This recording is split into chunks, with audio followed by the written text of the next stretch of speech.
pangunahing layunin yung protection para sa ating mga Ang in-experience namin, parang ayaw na talagang pamilya, hindi empowerment.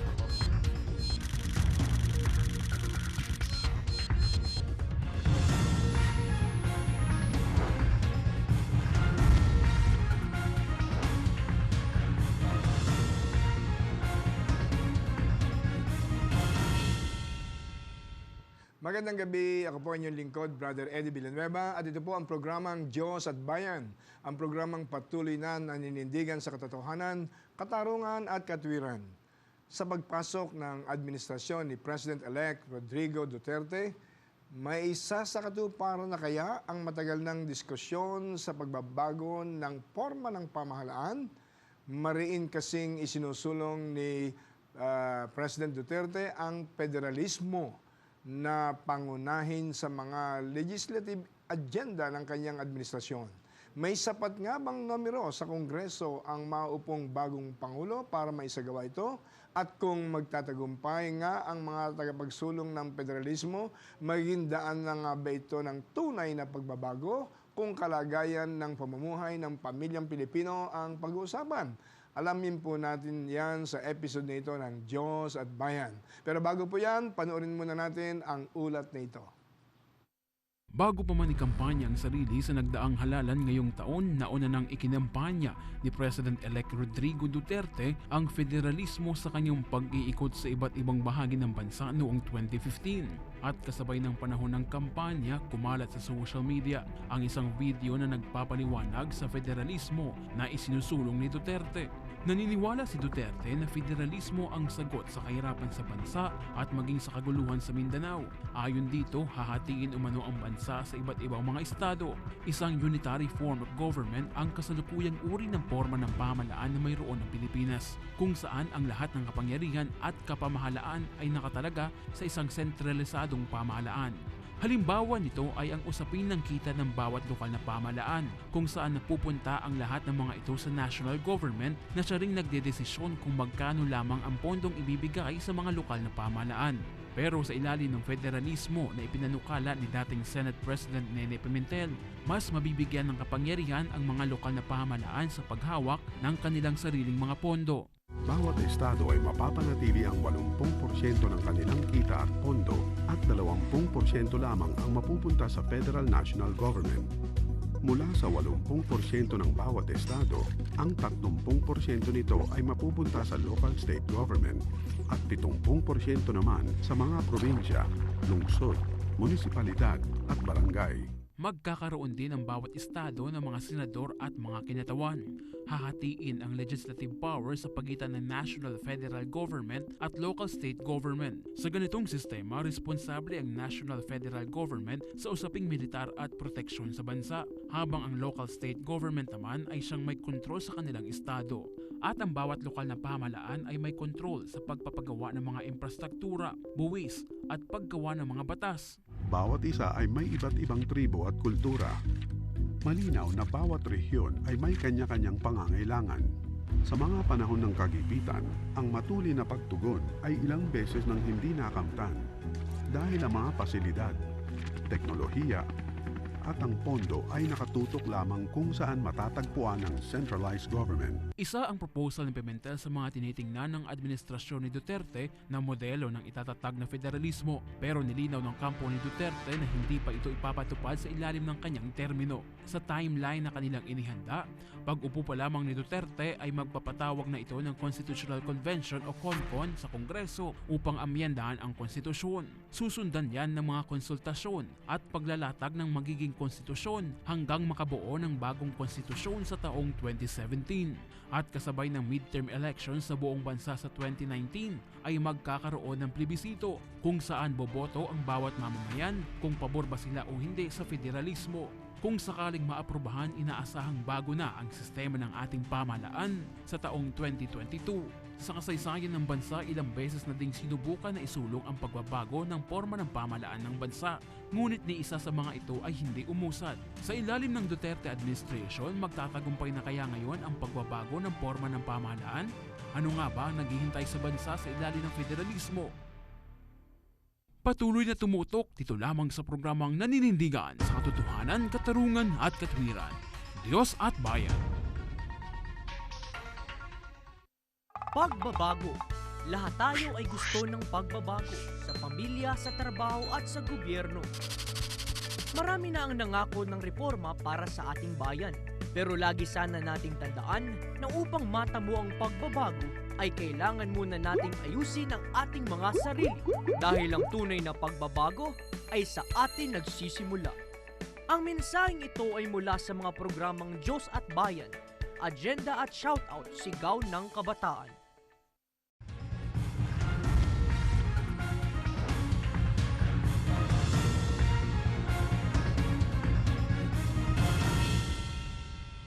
Nagbabalik ang Diyos at Bayan at ating tatalakayin ngayong gabi ang paksang Federalismo, ANGKOP ba sa Pilipinas. Bago natin simulan ang ating talakayan, para sa ating mga masugid na televiewers, inyong mapanood ang Diyos at Bayan mula alas 8 hanggang alas 9 ng gabi dito po sa Light Network Channel 33. Ang Light Network Channel 33 po ay mapanood sa Sky Cable sa Channel 161, Destiny Cable sa Channel 98 at Signal Digital TV sa Channel 93. Muli pong mapanood ang episode na ito sa GMA News TV Channel 11 at GMA Channel 7 sa mga araw at oras na makikita po ninyo sa inyong mga TV screen.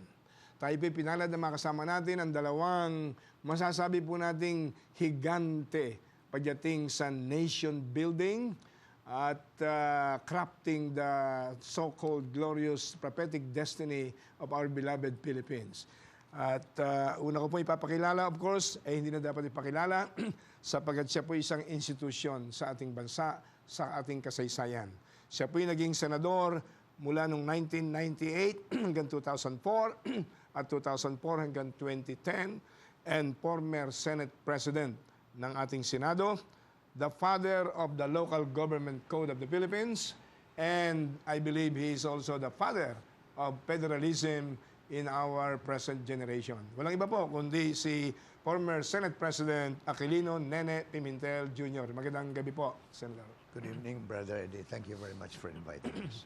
Nasa kaliwa po ni former Senate President Nene Pimentel Jr. ay isa pong personalidad na kilalang-kilala rin sa ating bansa. Excuse me. Siya po ay nakasama po nating kumandidatong Vice President ng Pilipinas sa partido ng Bangon Pilipinas. Siya po'y tinaguriang the so-called kidlat nung siya po ay chairman ng Securities and Exchange Commission.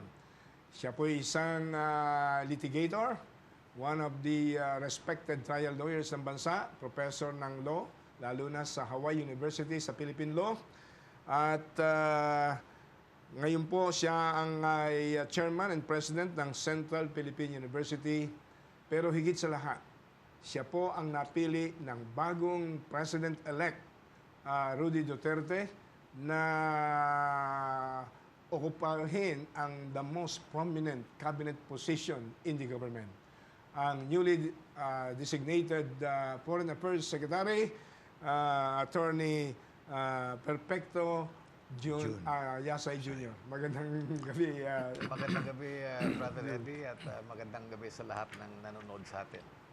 Well, gusto ko lang pong banggitin sa lahat na kinumbida po natin ang Senador Juan Ponce Enrile para magkaroon po ng balansyadong discussion sapagkat many years ago, nakumbida ko rin po siya together with the then Senator Nene Pimentel tungkol rin po sa federalism at medyo kontra siya sa federalismo. Pero gustong-gusto po niya pero wala pong may commitment na po siya. So kayo po mga televiewers, whether you're pro or con, you can participate in this public discussion. Feel free to call or to text na makikita po ninyo sa television screen.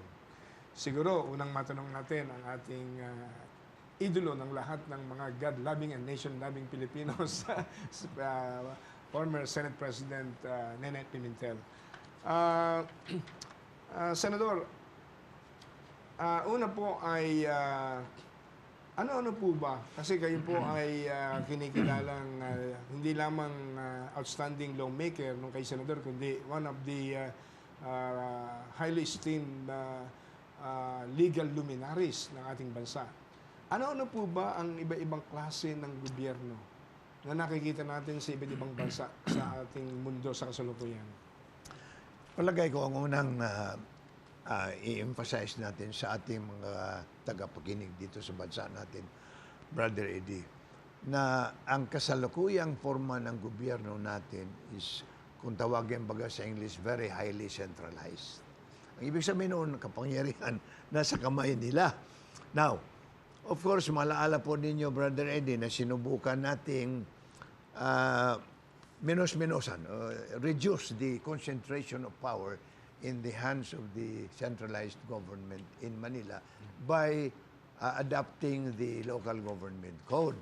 Now, gusto ko rin i-emphasize kaagad na ang local government code kasi, Brother Eddie, not too many people know na 3 lang ang departamento na na-devolve sa gobyerno from the central government pupunta doon sa gobyerno lokal. Ito ay Agriculture, Department of Agriculture, Department of Health, and Department of Social Welfare. Bukod dyan, gusto ko rin i-emphasize na yung pera ng bansa, pinaghati-hati, 60-40 ang formula, but only as regards BIR collections. So hindi kasali yung mga customs, mga pantalan, mga gasolina, mga other sources of income. Therefore, bagamat maganda na kung minsan narinig mo, uy, marami ng pera pupunta sa gobyerno lokal, the thing is, it can even be much more than just that if we adopt the federal system, because ang gusto nating mangyari na buong income ng gobyerno, hindi lang BIR collections, ay maipasa na the bulk of which shall go to the the federal states of the republic. So, Brother, just very briefly Yes, sir. Please. ang ating pakay sana na ang buong Pilipinas magkaroon ng, sabihin natin, 11 na federal states.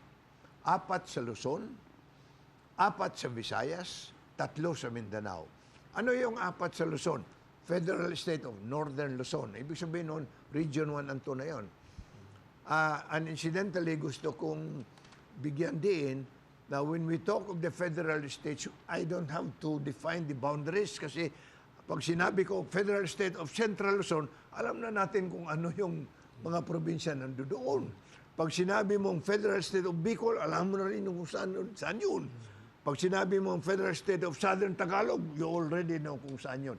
Metro Manila will remain as the federal capital, not a federal state by itself, para bagang Washington, D.C., para bagang New Delhi in India or Kuala Lumpur in Malaysia.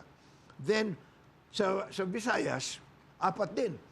Federal State of Eastern Visayas, alam mo na yun, Samar and Leyte yun. Pag sinabi mo Federal State of Central Visayas, Cebu, Bohol, etc. Pagdating sa pangatlo, Federal State of Western Visayas, the Ilonggo provinces yun. Pero itong pang-4, Brother Eddie, invento ko yun. Sapagkat, alam nyo, nakakagulat na itong 4th Federal State sa Visayas, namely, the 2 Mindoro provinces, Palawan, at saka Romblon, these are located in the Visayas Sea. Ba't naman tinuturing sa mga imperialista sa Manila na Region 4B daw ito, part ng Luzon? So we better make it as a separate federal state. Then sa Mindanao, Federal State of Northern Mindanao from the tip of Zamboanga all the way up to Surigao, medyo mahaba yun.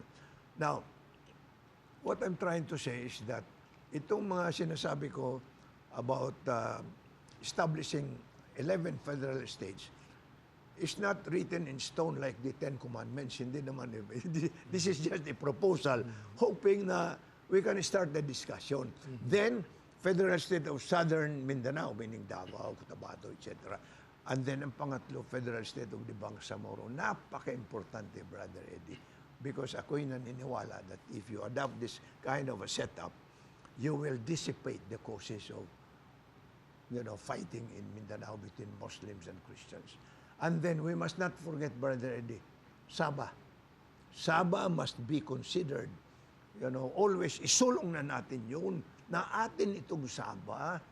Because the truth of the matter is, if you go by the historical precedent, makita mo na yung Sabah, binigay ng Sultan of Sulu, the Sultan of Brunei to the Sultan of Sulu, when during the 14th century ata yung gera doon na nangangailangan ng tulong ang Sultan of Brunei from his cousin, the Sultan of Sulu, tinulungan to repel their enemies.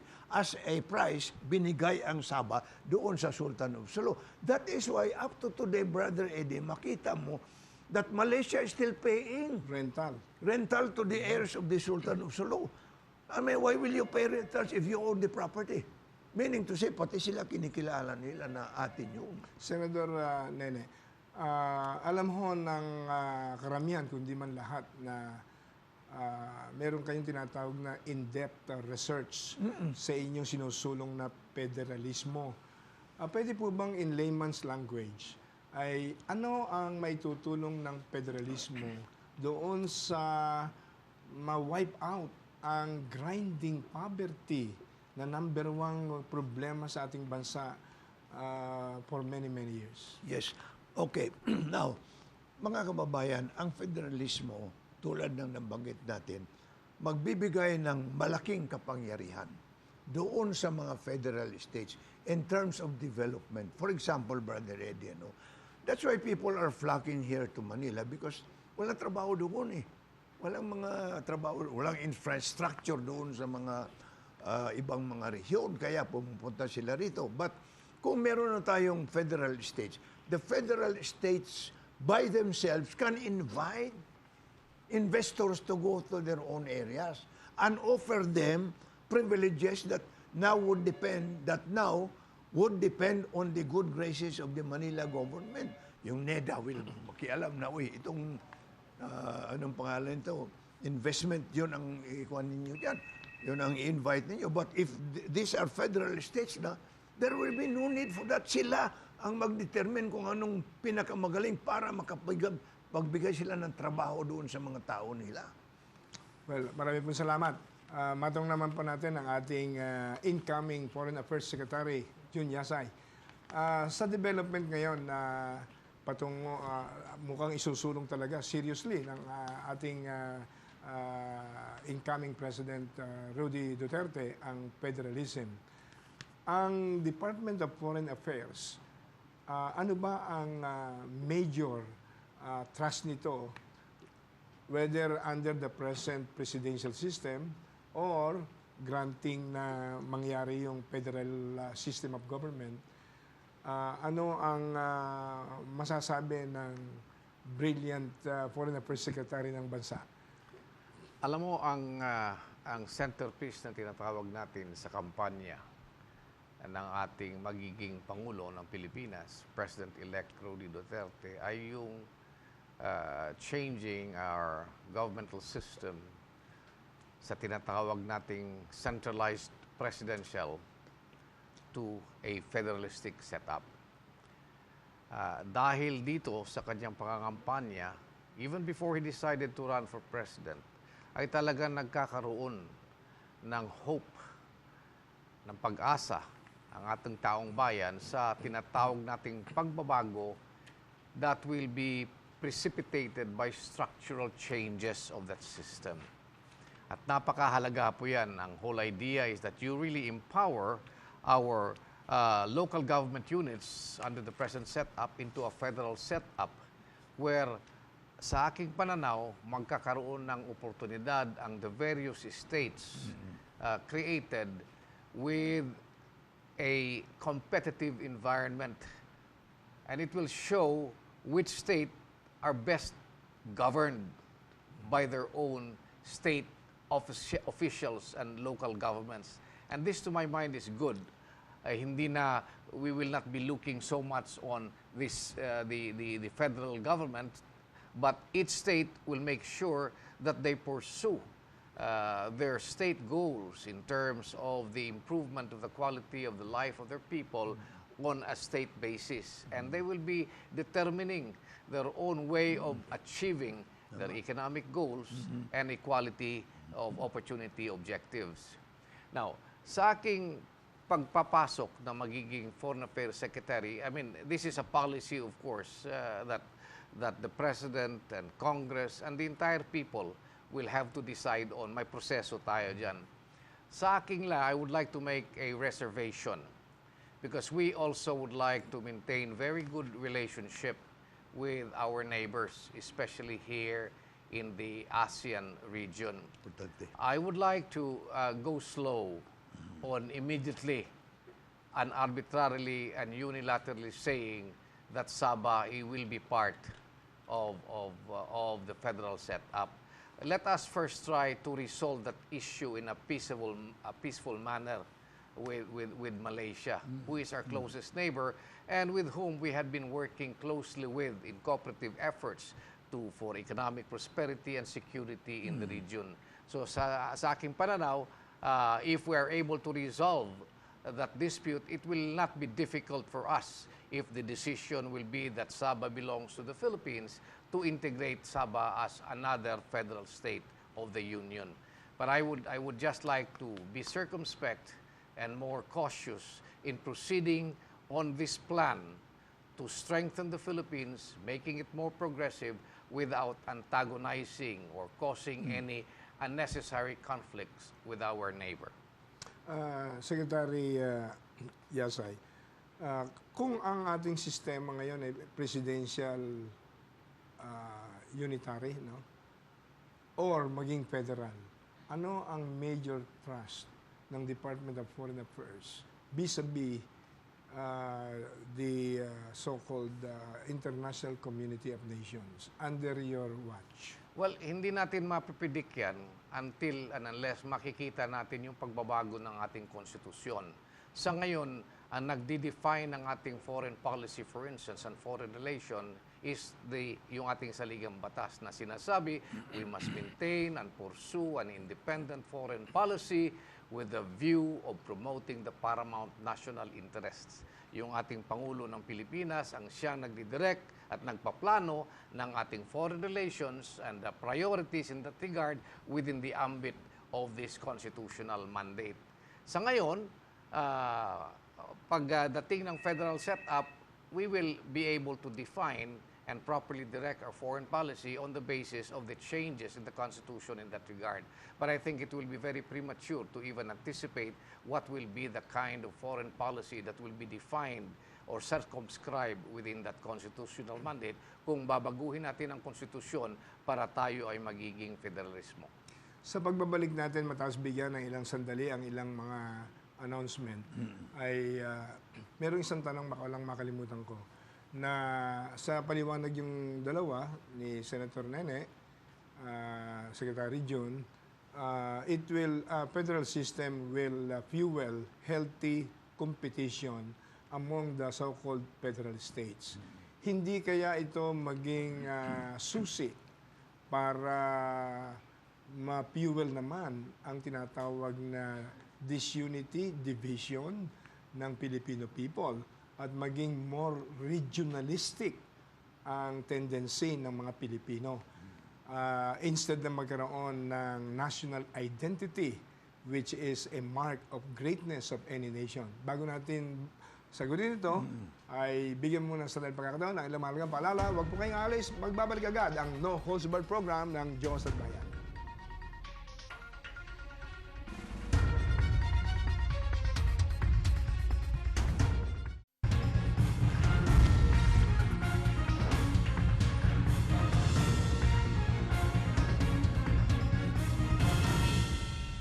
Babalik po ang Diyos at Bayan sa ating paksang Federalismo, ANGKOP ba sa Pilipinas?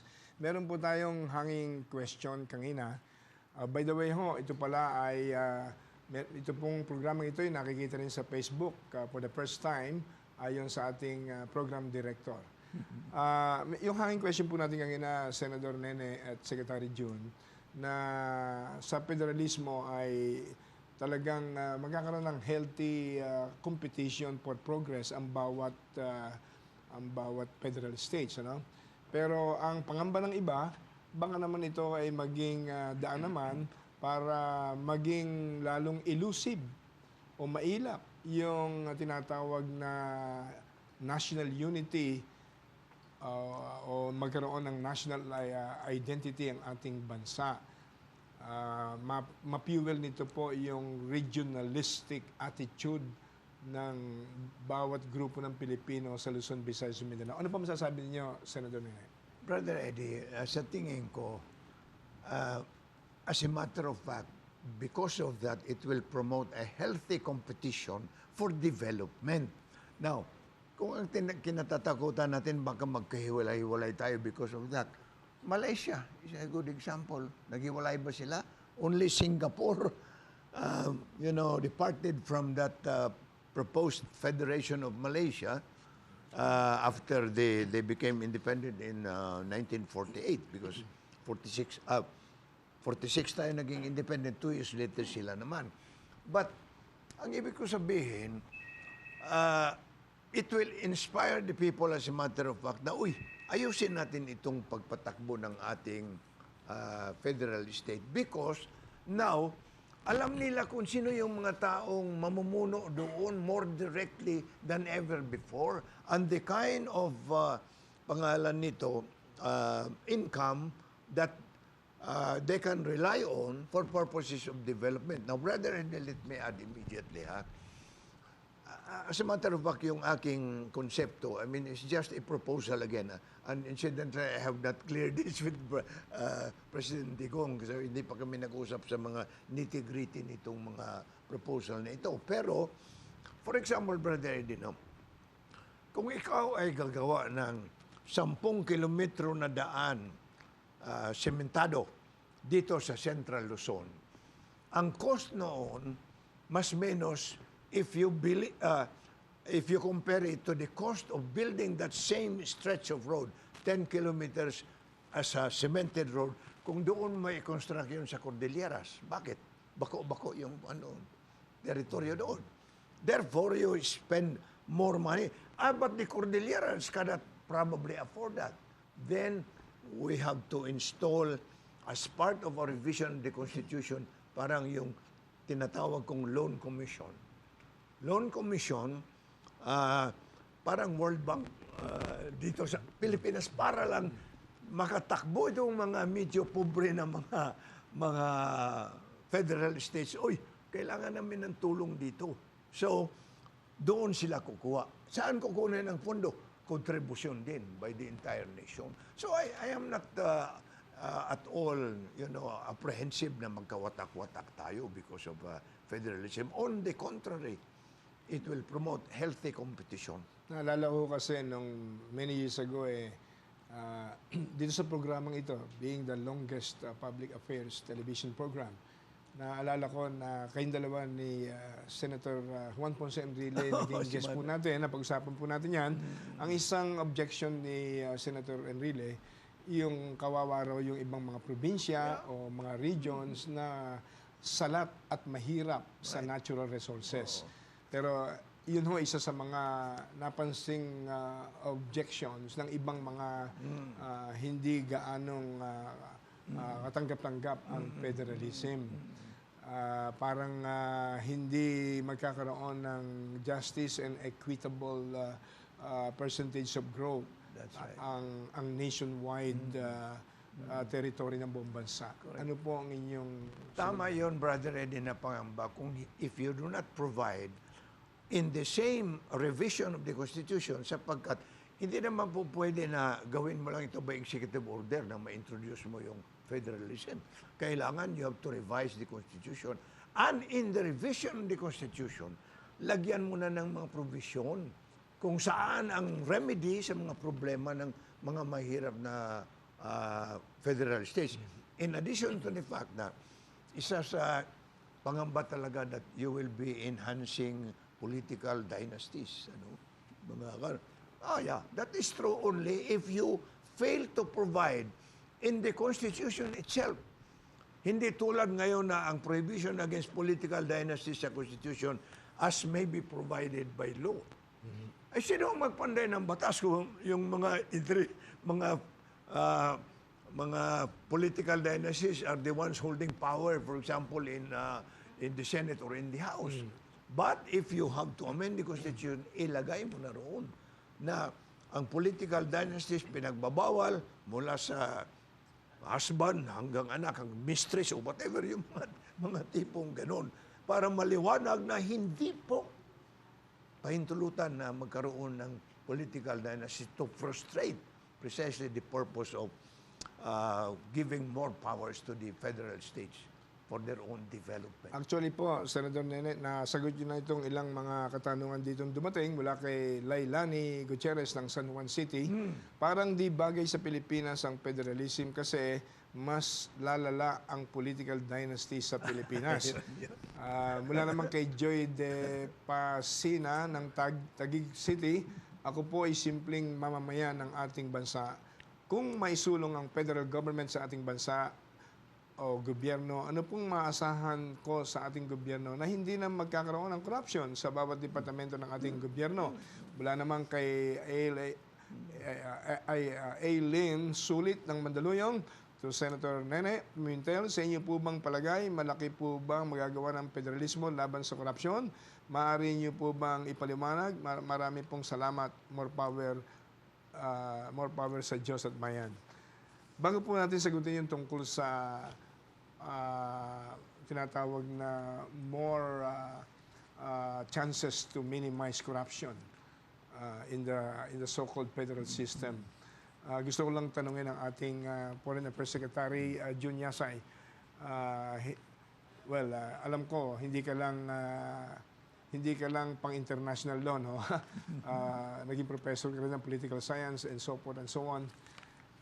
Hindi ba mababawasan yung tinatawag na representative democracy sa ating gobyerno kung ang taong bayan ay wala ng karapatang piliin kung sino ang kanilang number one pinuno sa bansa?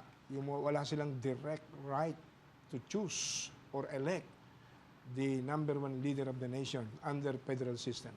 Alam mo, Brother Eddie, for the benefits ng ating mga nakikinig at nanonood sa ating ngayong gabi, yan ay misconception about federalism. Hindi ho ibig sabihin na when we change the political structure to federal setup na mawawala yung poder o kapangyarihan ng taong bayan na pipiliin yung kanilang representatives in the federal government, pati na yung pagpipili ng Pangulo for the Philippine Republic under a federated setup. No, mayroon din tayong Federal Congress, which will also, I do not know kung unicameral ang pipiliin, but if it is a what do you call this, bicameral setup, mayroon tayong Senado, elected by the people at large. Mayroon tayong representatives coming also from the state level na elected by the citizens of that state, no? So, and then the president is also elected by the people Like directly. in US. Yeah, like the US. Now, kung mayroong yung federal setup will be a parliamentary system, again, unicameral, yung representatives ng parliament will be elected by the people belonging to the particular parliamentary district, who in turn will be electing the prime minister. So nakikita mo that representative set up in the selection of federal leaders or national leaders is preserved. So hindi natin nababago yan. So yung konsepto na sinasabing ang that power of the people will be lost o mawawala, yung kapangyarihan ng tao ay hindi ho totoo. Doon sa federal, parliamentary, hindi presidential, ang taong bayan indirectly electing the national leaders, indirectly through their representatives. Ngayon, ang iniisip ng iba sa mga nakausap ko, paano yung kung ang mamimili yung mga delegates o yung mga elected sa parliament? Siyempre, mamimili sila ng prime minister, no? Sa reality ay merong mga multi-billionaire na mga Taipans na directly participating in choosing the leadership because of their alleged vested interest. Hindi kaya maimpluwensyahan lang yan ng ilang mga vested interest groups for the sake of their respective business empire. Well, nasa ating framers of the Constitution yan, Brother Eddie, kung gusto nilang parliamentary setup or a bicameral setup. No? But either way, sa ngayon, we can have a non-federal setup na parliamentary system. Di ba? In that sense, ang mag-i-elect ng Pangulo or Prime Minister will still be the members of Parliament in a non-federal setup. Ganon din, in a federal setup, if you have a parliamentary system, it will also be that way. So, the question of whether or not we will have a parliamentary system applies to whether we will have a non-federal setup or a federal setup. If we chose to have a federal setup, we also have we can decide, our people can decide kung ang gusto nila will be a bicameral system or not. So, the question of parliamentary or bicameral is something na bubunuin ng ating mga framers of the Constitution, whether it is a CONCON or a CONCOM, and yung lahat ng taong bayan ang magra-ratify nitong saligang batas na ito. Hindi kagaya, for instance, yung sinasabi mo kanina na baka mabubuwag yung territorial integrity ng ating bansa ay mabubuwag, masisira. Ay yung proposal nung pag-establish ng tinatawag na Bangsamoro na sinasubmit mo sa plebiscite na yung boboto lamang noon ay yung region sa Bangsamoro, that will be very divisive. Yung kinakatakutan natin na mangyayari ay baka in that kind of a setup mangyayari. Pero dito, sa ating sinasabing federal setup, every citizen of the Philippines has a stake. Yung taong bayan sa Luzon ay may kapangyarihan makipagdesisyon kung magkakaroon tayo ng Bangsamoro federal state.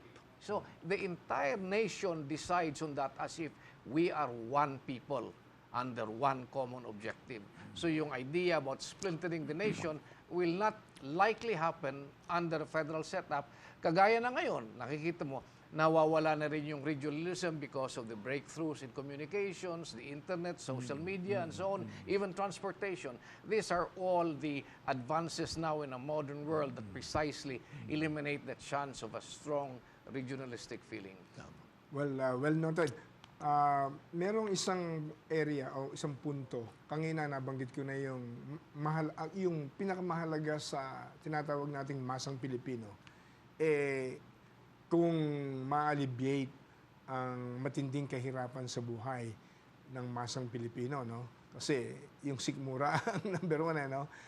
Pangalawa, dito ba sa federal system, malaki ang tsansa ng ating gobyerno na talagang magkaroon ng significant decrease ang tinatawag na corruption dito sa ating bansa.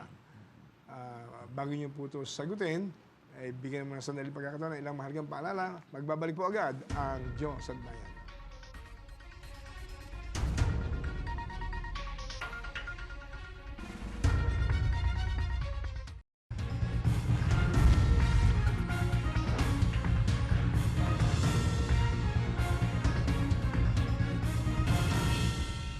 Nagbabalik po ang Diyos at Bayan sa ating paksang Federalismo, ANGKOP ba sa Pilipinas. Babasahin ko lang po sandali ang ilang mga tawag, question or comments. President Rudy, like us, wanted a federal state just like the U.S., 50 states, to hasten the development of its province or region in our country. The Duterte administration must make sure to have a safety net to ensure that essence of federal system. Alfred Ang.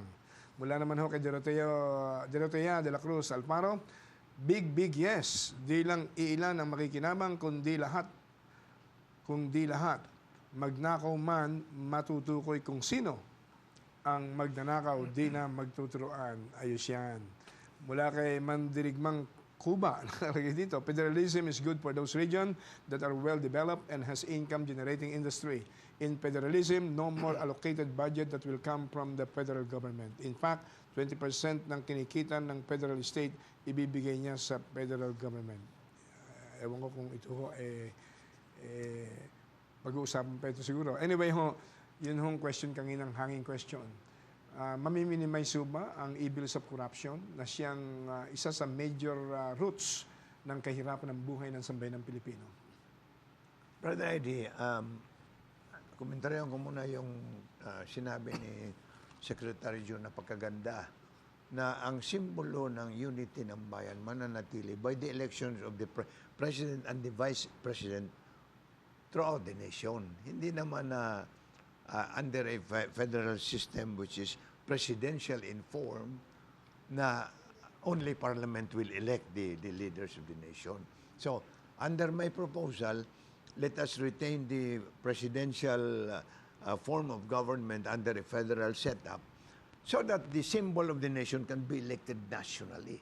I see. Oo. So, Hindi na alis sa sambayanang Pilipino Oo. yung right to directly elect the President and and the the Vice President. Vice President. Kaya nga sa kuwan ko, brother, the proposal ko, dapat ang Presidente at Vice Presidente should come from the same party.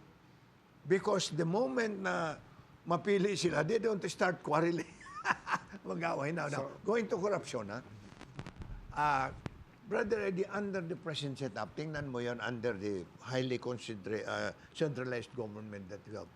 Kung merong isang regional director na magnanakaw, yung lugar doon where he is assigned cannot remove him.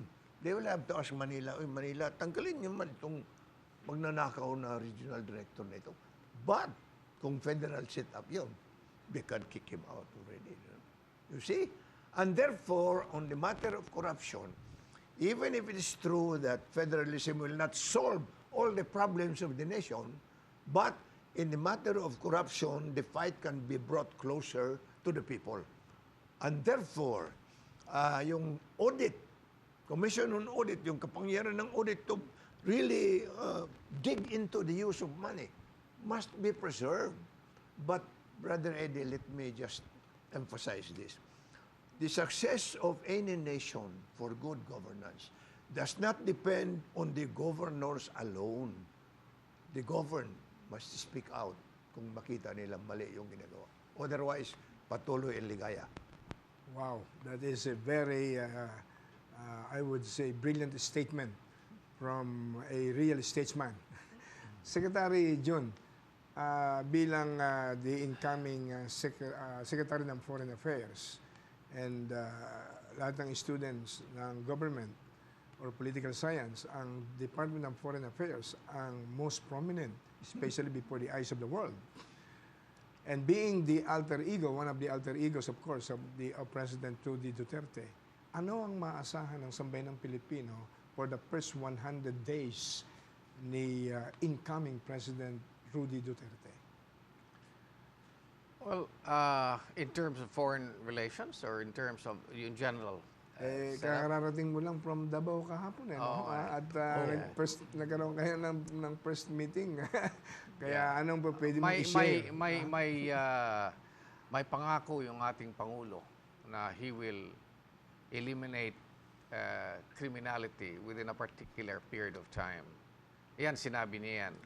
At nakikita ko na ang dinesignate niya ng mga miyembro ng kanyang kabinete that are charged with law enforcement at saka yung mga police authorities that will assist in the enforcement of our laws ay talagang makikita mo mga people with political will who are committed in fulfilling na itutupad yung pangako ng ating Pangulo. So makikita mo yan, the first 100 days, ang aksyon ng ating Pangulo will be towards that direction.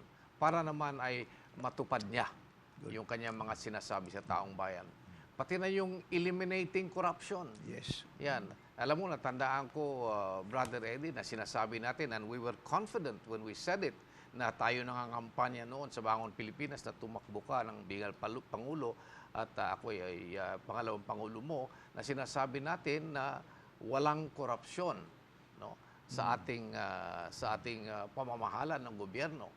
And ito, sinasabi din ito ni Mayor Duterte na magiging Pangulo natin. He is very confident na talagang i-eliminate niya yung systemic corruption within that first 100 days. Nakikita natin na yung corruption ay has already seeped in all levels of government. So, in his leadership, tututukan niya yan. These are the twin thrust ng kanyang pangako sa taong bayan. Natandaan ko nga na sinasabi niya kahapon sa amin, no? Talagang I appointed you without you asking for the job. Inappoint niya kami na hindi namin hingi, hindi namin hinahanap yung pwesto ng where he appointed us in. Because I know and I trust you. You are persons of integrity and honesty and dedication. That was the prime consideration na pagpili niya ng kanyang miyembro ng kabinete.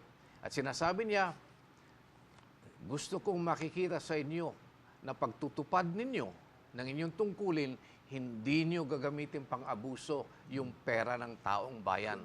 Kung magbabiyahe kayo, bakit kayo sasakay ng business class? Bakit kayo sasakay ng first class? Sasakay kayo ng economy class. Dahil pera ng bayan yan. Yan ang mga instructions niya sa amin. At we should not even be ostentatious. Mayroon namang membro ng mga kabinete na mayayaman, no? Na pwede nilang gastusin. Sabi niya, ayaw ko yan. Sabi niya, kung mayaman ka, hindi mo pwedeng gagamitin yung iyong mamahalin na kotse. In fact, bibenta nyo na yan. Gumamit kayo ng mga mumurahing kotse para mapakita ng ating miyembro ng kabinete, ng ating mga opisyalis sa gobyerno, yung malasakit para sa taong bayan. We will feel like them. We will be examples to the kind of change that they have been longing for. So, yan ang maasahan natin sa first 100 days ng ating Pangulo. Well noted. Meron lang isang pangamba yung iba. Yung sinabi niya na yung mga corrupt na journalist, dapat patayin niya. Ano, ha? Senador Nene Pimentel, no? Kayo po, yung inyong partido, PDP Laban, being the founder, at ito po naging behikulo ni dating mayor, now incoming President of the Philippines, Rudy Duterte. Meron ho bang possibility na sinasabi ng iba, baka patay na lang ng patay, may suspicion lang, wala nang due process of the law? Ano po ang inyong masasabi? Wag naman, sapagkat alam ko, Brother Eddie, na si President Digong is a lawyer. Yeah, He knows the former, limitations of fiscal. power. And as a matter of fact, bagamat ako'y against the restoration of the death penalty, maalala mo during the presidential campaign, yung debate nila, no? At tinanong sila, sino ang pabor na ibalik ang death penalty? Digong was nagpataas ng kamay. Meaning to say na he will lead by example to restore the proper way of eliminating criminals. So, ikumpara mo yung restoration of the death penalty compared to extrajudicial killings, mas maganda na lang na merong death penalty na Kesa extrajudicial killing. You see, that is why I'm very hopeful. Pero over and above that, Brother Eddie, ipagdasal natin siya. That's right. Because, the hand of God must be guiding even the highest officials of the land. Alam nyo, yun ang dapat marinig ng sambayan ng Pilipino na matapos ang eleksyon ay nakita natin na nagsalita ang Diyos sa magitan ng sambayanan. The voice of the people is the voice of God. Naalala ko lang bigla, 10 days before the election, unexpectedly, I was given a chance to pray personally for then presidential candidate Rudy Duterte with Senator Alan. Oh, good. At ang isang kondisyon ko po, walang media at saka makinig muna ng Word of God. Tama. In a certain hotel in Makati. Alam po ninyo, more or less 30 minutes, nakinig ho si presidential candidate Rudy Duterte. At nung sabihin ko na, are you willing to pray the sinner's prayer, accepting Jesus? He wholeheartedly prayed the sinner's prayer. And then when I laid my hands on him, I did not realize I was releasing the kingly anointing and the divine protection and security and wisdom in managing the affairs of the nation without me realizing it because I prayed through the direction of the Holy Spirit. Alam niyo, pagkatapos kong mag-pray, sabi niya, kasama ho yung sila General Esperon, of course si Bongo, sila Brother Harry, Limton. Sabi ko niya, bagita pa niya, Sir, Brother Eddie, I'm willing to give my life, my honor, my presidency, if I become president, for the good of the country. You see? Very meek and humble. Kaya kailangan ho ituloy ang pagpipray sa kanya at maging matagumpay ang kanyang dakilang layunin. I believe he is really obsessed of leaving a glorious legacy before the eyes of history and before the eyes of our God. At siguro po, huling closing remarks ninyo. Foreign Affairs Secretary, incoming Foreign Affairs Secretary John Yasay, please. Well, idadagdag ko na lamang isa pang bagay na sa pangako ng ating magiging Pangulo sa ating bansa na yung traffic dito sa Metro Manila ay malulutas niya within the first 100 days. Ito yung sinasabi niyang not to solve it completely but to address it in a dramatic fashion na walang politika, and naiintindihan niya yung krisis ng ating transportasyon dito sa Metro Manila ay napakahirap. Pati na yung air transportation natin, nakikita mo, babiyahe ka, pupunta ka galing sa Davao, galing sa Iloilo, galing sa Bacolod, pagpunta mo rito, nadidelay yung flight mo by 3 hours, 4 hours, 5 hours.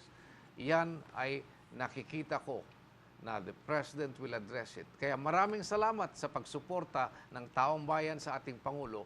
Ito ng paniniwala ko ang tunay na pagkakataon para sa pagbabago. Salamat, the incoming Foreign Affairs Secretary Jun Yasay. Former Senate President Nene Pimentel, closing remarks po. Brother, tungkol sa federalismo, itong ideya na ito hindi kakalat na mabilis unless may support ang media. That is why pasalamat kami na naimbitahan ngayong gabi, because this is one way of spreading the idea much faster than it would have been possible. Well, ako po'y natutuwa dahil malakas na malakas pa kayo, Senator Nene, at makikita nyo ang bukang liwayway sa ating bansa. Sa kaalaman ng lahat, 4 na beses nakulong si Senator Nene during martial law. Ako ho, 2 beses lang. Bilang aktivista radikal. Pero kami po'y pinabayaan ng Diyos na mabuhay pa at makakilala pa sa Diyos sa mas malalim at Bibliang paraan. Kaya patuloy po natin ipanalangin ang ating bansa. At ang huling masasabi ko naman po ay mula naman sa salita ng Diyos, sapagkat ang programang ito ay Diyos at Bayan. Love for God and country.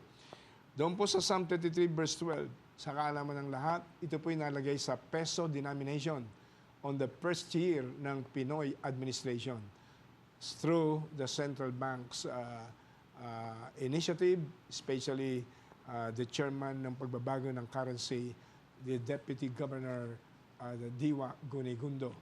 Ito pong Psalm 33 verse 12, makikita po niyo sa Tagalog, Blessed is the nation whose God is the Lord. Mapalad ang bayan ng bansa na ang Diyos ay ang Panginoon. Kung ang dollar currency ay merong in God we trust, ang Philippine peso denomination ay merong Blessed is the nation whose God is the Lord, sa Tagalog po. At sabi ng Proverbs 14:34, righteousness exalts a nation, but sin is a reproach to any people. Anuman ang forma, anuman ang uri o klase o sistema ng ating gobyerno, kapag ang puso ng sambayanang Pilipino, lalo na ang nasa leadership, ay marumi, wicked, baliwala po ang anumang ganda o forma ng pamahalaan.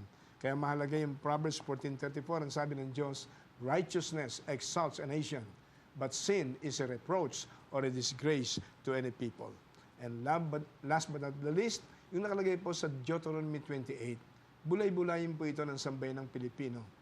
Mula po sa verses 1 to 4, blessings through obedience, at mula sa verse 15 up to verse 68, curses through disobedience. In summary po, ang ganda-ganda, ang sabi doon sa first part, if you fully obey, not just obey but fully obey, and carefully follow, not just follow but carefully follow all my commands, God said, I will exalt you above all nations of the earth.